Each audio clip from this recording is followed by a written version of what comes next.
આજે હું અને ક્રિયાંશ બંને જઈએ છીએ ક્રિયાંશની નાનીના ઘરે રોકાવા માટે, કેમ કે ક્રિયાંશના પપ્પા છે ને 1 અઠવાડિયા માટે એમની બેંકના કોઈક કામથી જવાના છે બહાર.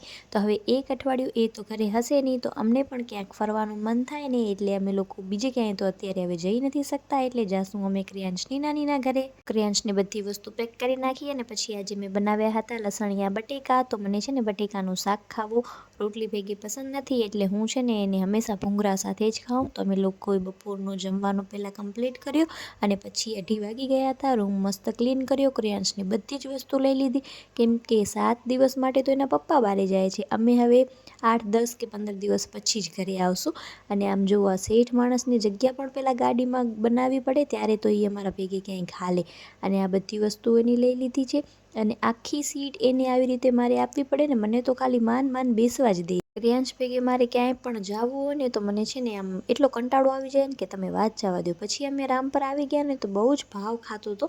એની નાની ને એની માસી એને રમાડવા માંગતા હતા ને, પણ એ તો એવો એટીટ્યૂડ બતાવતો હતો કે વાત જવા